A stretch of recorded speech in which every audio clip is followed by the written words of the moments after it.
Hey traders, welcome to Charts and Coffee. Great to see everybody. Happy Friday, everyone. All right, so couple quick notes, housekeeping notes for today. It's often called quad witching, but that's not really the case. It's triple witching. There are no stock futures. But regardless, we got a lot of witches. A lot of wicked witches today. That means volatility. That means gravitational pull to those major psychological levels, which often have a lot of open interest parked at them. So if you want to decode witching, really, it's not just witching, but it's any time we're going to have volatility and certain levels are going to have gravitational pull, you're going to crack open the options chain and look at the open interest, and preferably both sides, the call side and the put side. And you'll see how much you'll glean from the way in which price actions are attracted to a certain level because of the size, right? That's another reason why I keep the volume profile on the right side of my chart. That's one of the reasons we have, sub-market sonar study. In other words, here's price, and just under the surface, really telling you the value of price is volume. So today's really a volume kind of day, understanding volume, understanding the impact of it. All right, so a little housekeeping there. And the last bit of housekeeping is that I've got a lot of emails about this promotion. I've been kind of dragging my feet. When do the bonus sessions start and when does it end? Really, it's March 28th, but that's the Monday that we have the bonus session. So just kind of remember that by the 25th, if you're going to join us for the bonus session, and make sure you're able to access the first of 4 bonus sessions. Just giving y'all a heads up on that. All right, so let's get to it, because of course this show is about your questions. So let's get into it, shall we? All right, so first up, hey there, James, my good friend James. Good morning. Thoughts on a reversal in the S&P? All right, let's jump on over there. Thoughts on the reversal in the S&P if it breaks 44.18. Okay.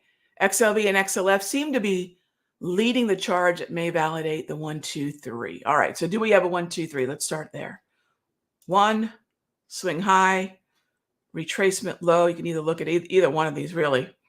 And then we're waiting for a break through the Darvis. We're waiting for that break, right? Darvis, swing high. Oftentimes they're going to be at that same level. So you've got the high and the Darvis sitting at about, call it 44.20, minor psychological level.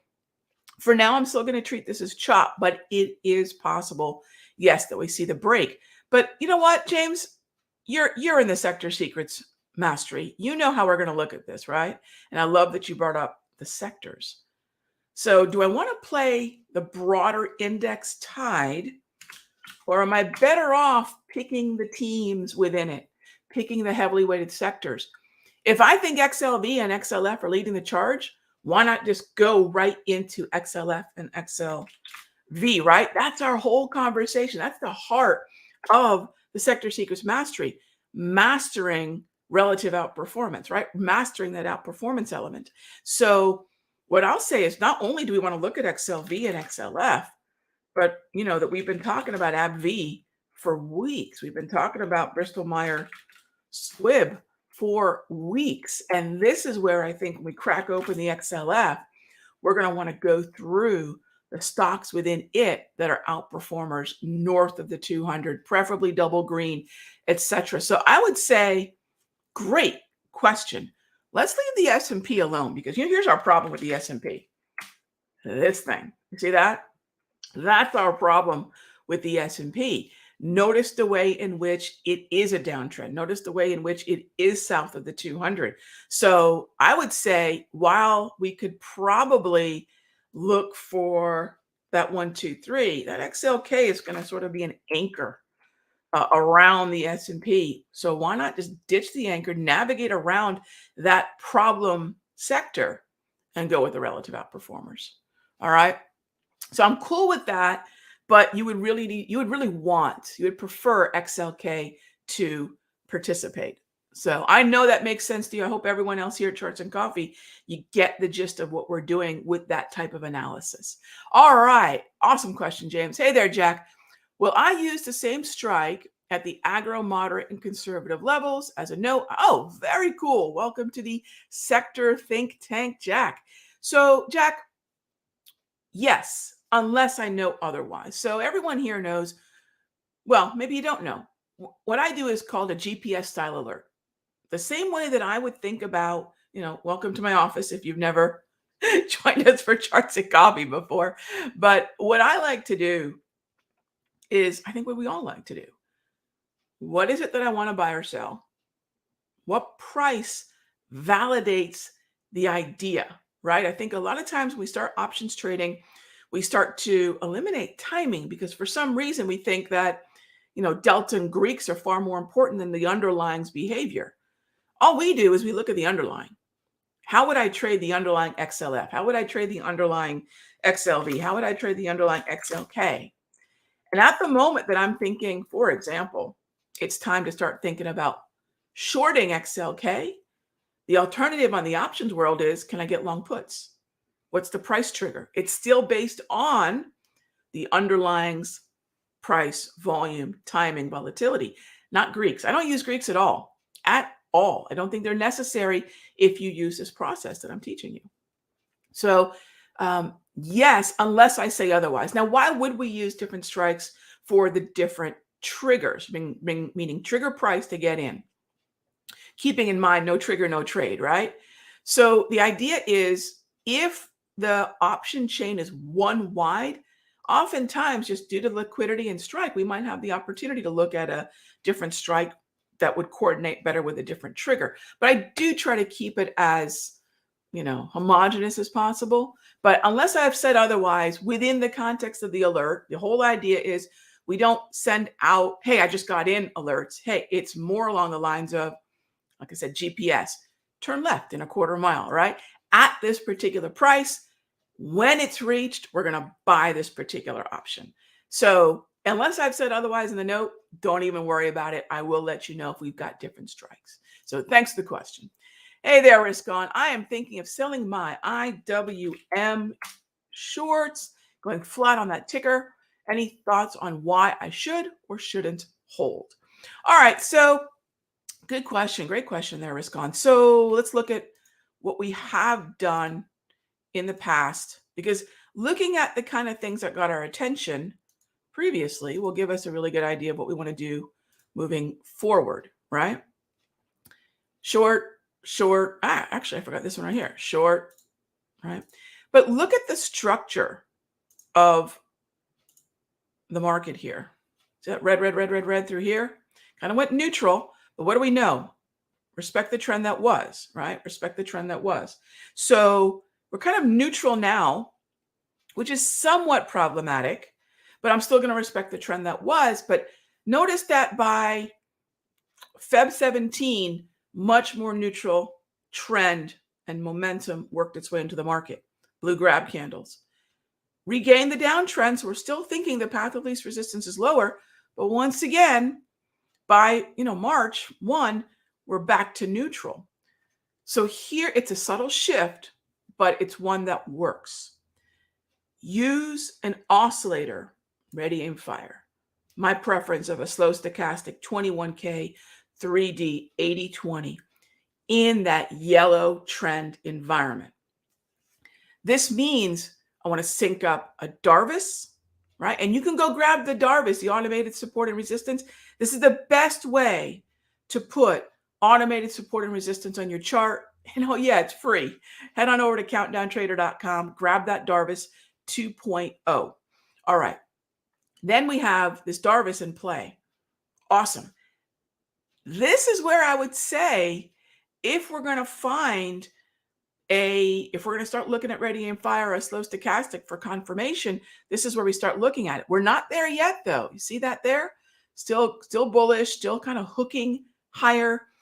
So we're not quite at that turning point yet, but the Darvis would at least tell us we're getting close to the right area. The neutral tells us that we want to look for overbought, oversold.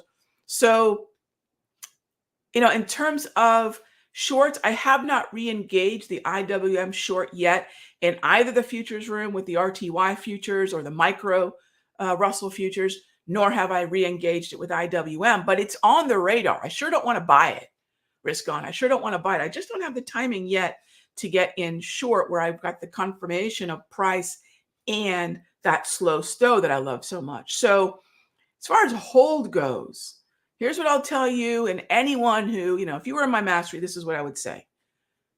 What was the validity of the trade? Where did you look at a price level on the chart and say, if we get above this level, this thesis, this idea is probably no longer valid? Point of validity. Maybe the point of validity was a percentage-based stop, which is what I usually do for my options trading. You can always re-enter, right? There is a level at which we think this is too big to fail. I've lost too much. I can't get out now, right? So take the small loss. We can always re-engage. That's the way that I look at that. So I hope that helps. Next up, Cash Max. I love it. Cash is king. What are your thoughts on KO? Sure. So Coke got rocked by that whole Ukraine-Russia narrative. Coke withdrew from Russia, and we saw a number of staples that normally would be fairly stable in this environment get rocked. And you could see the candle where the news hit it, the headlines hit it. That's a headline hit. And so at that point, there was, I believe, a boycott narrative with Coke, then the withdrawal from Russia, and it just, the narrative changed. Now, would I remain bullish? Yes. But Cashmax, this is where I will tell you, you've got made calls for a break at the money. I don't mind the plan, but I think sometimes what I will say, kind of going back to what you trade is more important than how you trade it. I think there are probably better whats, meaning symbols, to trade within XLP. Coke is fine. I mean, we're above the 200. It's a neutral market trend that had a bullish environment preceding it. So yeah, we're definitely more bullish than not. But I think the trick was, at what point do you buy, considering the volatility? So if you're long at this point, I think you're going to see the resumption of the move higher. But I guess what I'm saying is, of all the things within the XLP, would it be Coke that you'd want to engage? Or maybe it would be XLP instead, so you can sort of dilute the reliance of Coke moving in your favor. You can bet on the team and not the player, right? Bet on the tide, not the boat. But I think ultimately you're going to be fine. This is very likely a rising tide, right? So you've got time. Cashmax, what I love is you've got a thesis and you've given your thesis time to work. And that's something I got a lot of questions about. Rog, how much time do you give your options? I like 45 to 60 days, gang, especially if it's a trend. Sometimes I'll go even more. All right. Hey, Kim, Home Depot, sure, has a 1, 2, 3, just turning to neutral. So Kim, Home Depot is interesting. It's got, on one hand, a lot of ITB, XHB influence, which I'm looking to short, but it also is tethered to the XLY. It's tethered to the Dow. So it's actually being influenced by a lot of different corners of the market. So what I would say, get rid of this arrow here. Come on, arrow. I'm done with you. What I would say is that this is really still a downtrend, and it's still south of the 200 propulsion, right? So, if we're gonna buy anything, yes, the 1, 2, 3 is there, but if you're gonna buy anything, I guess the first question is, what tide are you trying to take advantage of, right? What tide? Is it the ITB or XHB? Is it Dow? So think about where Home Depot is engaged, yeah? And by the way, when I put out my weekly notes, those of you that are members of any of our simpler communities, I send those weekly notes. We take a look at the week in the market for what sectors are in play, what macroeconomic narratives are in play, what's on my radar. So I'll send that out to members. And I think what you're going to find and I know what I'm going to sit down and we've got the first Formula One race coming up this weekend. So I know what I'll be doing while I'm watching the races. I'm going to start cracking open these ETFs and looking at some of the contrasts that we have where do I really want to short Home Depot or do I really want to buy it? I would have to say I'm still a favor of sticking to the short, even though the pattern is trying to emerge. What I would say minimally, Kim, is let's get at least a second session of a neutral trend, neutral momentum. And then we'll see if it really has a shot at taking out that 200 equator, right? So that's what I'm looking at there. I'd be very careful with Home Depot, and I'd rather, again, you focus on the tide that you're looking to take advantage of. Say, hey, is there anything that's a relative outperformer, maybe within the ITB, maybe within the XHB or the DIA? So this isn't an issue of poor pattern recognition, beautiful pattern recognition. This is more about, do I really want to trade this thing, which is such an important question for us as traders. All right, moving on to, are we shorting the NQ today? One of the things that I wanted to acknowledge was the fact that the NQ is pretty froggy right now. It's been green, it's been jumping. But we're now, take a look at N. So if we're playing the QQQs, we're really looking at NQ. Look at where we hit. That's a volume ledge. That is the point of, well, it's not a point of control because that's way the heck up here. But I'm curious if we look at 2022, there's your point of control, gang. We have reached this year's point of control. That is the most volume that we've seen in terms of price associated volume, not time or date, right? That's the most volume we've seen. It looks as good as we can probably say. It's really a moderate zone within the wave. We've got the point of control, beautiful volume ledge south of the 200. Yes, we have a couple neutral trend JT multi signals, but the trend that preceded down. ZN, the 10-year bond, heading lower, which means yields are heading higher. There's not much about Nasdaq, consumer discretionary, communications, or even tech that I don't want to short, right? I'd probably focus on communications and tech, maybe over discretionary right now, but discretionary is very shortable as well. So yeah, I do like it. Now, are we going to take it today? Let's see how the market shapes up. Let's see how we react to that volume ledge. But yeah, I would not only look at that index, that tide, the sectors, or look at some of the relative outperforming stocks, because there's certain names like Starbucks that come to mind. Are there better examples within that group, Carrie, that we can short, right? We'll definitely talk about that. I'm not in any rush, gang. I mean, I know we're getting some strength, and this might be a terrific opportunity to build some of these shorts. That is for sure. But I'm not in any rush, but you're definitely looking in the right direction. Yes, we want to short tech and those related sectors, okay? Now, I got to tell you, gang, so I swapped out my chair yesterday. A lot of folks ask, chairs and computers and desks.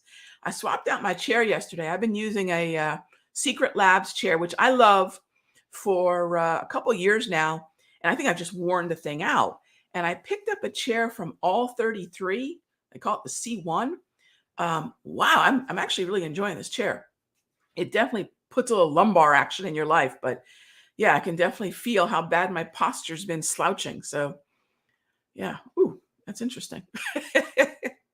A good chair reminds you of how much you slouch sometimes. I think I'll be smarter now sitting up. All right, look for better trades with the new chair, better blood flow to the brain. All right, JMO, what equity or stock is the most liquid way to make a play on beans? SOYB. SOYB. Yeah. Keep an eye on ZS, but it's SOYB that we'd be keeping an eye on. You got it. You got it. So again, we've got a lot of geopolitics still in play. We've got a lot of, obviously, with the witching we've got in play. So it's going to be volatile. But I'll tell you, when you are an exhaustion trader and you're taking advantage of rips within a downtrend, downtrends are not necessarily as cute and cuddly as uptrends. They are volatile. They're very volatile. However, I think as long as you're focused on tech and tech sectors and tech stocks, that are double red or just really with a clear path of resistance lower, we're probably going to get a really good window, I'd say, the end of this week and probably early next for opportunities to short some of these names again. And then wrapping it up, see a question about the euro. We are engaged with the euro. Now, this is such a great example of sort of the discomfort that I think a lot of momentum traders are going to notice they feel when they start trading with an exhaustion style, which is what I teach. Yesterday, we got our fills on FXE. Today, right, this is what we're talking about. When you play exhaustion, seldom is the narrative going to make you feel good about the price levels that you are executing trade ideas at. And, when I look at the conversations, either in the futures room or the mastery, and people saying, whoa, Rog, do we still want to short this? This is exactly our pitch. And you can see the follow through that we're going to see this morning on those. What do we pay for FXE? $1.55, $1.60, I think, per option. Talk about small accounts or medium account or low risk tolerance friendly, right? We're talking $160, $150 per option. Scalable. Trish and I were having a big discussion on scalability and, trying to teach folks that it's not necessarily a mindset. And do I have this image? She put a great image together. There it is, right? Doesn't matter if it's a small account. Doesn't matter if it's a large account. It's everything in between, right? Think about the cost of your options and how they are presenting different degrees of risk to your account. And ask yourselves, am I only able to buy one of these things? Or can I scale in throughout a zone because there's a lower cost scalable price that's available to me? So think about that. FXE is a great example of both those things. Exhaustion trading is going to feel a little odd at first, and scaling in is going to feel, especially when I'm telling you to buy 3, 4, 5, $1.50 options. That's pretty affordable. I mean, you could be up to only $1,000 of budget even required to put that trade on. And then today we're going to see some really nice follow through. Stoked about that. What a way to end the week. All right, gang. So just like that, oh my gosh, I am out of time and I have run over. Thanks as always for being a part of the Caffeinate and Dominate crew. Remember, we've got our Sunday Notes live show, 6 p.m. with the market open. Take questions, review the notes that I send out to members. Heck, even if you're not a member, I'm going to talk about what I'm looking at for the week. But if you are a member, take advantage of those notes. They are free. They will always be free. You all know I'm a big fan of sending these notes out because it's how we can keep the conversation going throughout the week. All right, gang. Have a great weekend. Enjoy some time away from the screens, but we still have Friday to get through. Remember, we have our quad triple witching, a lot of geopolitical stuff going on. Be careful. There will always be another bust, gang. There will always be another bust. Don't chase your trades. Be good to each other. I'll talk with you soon.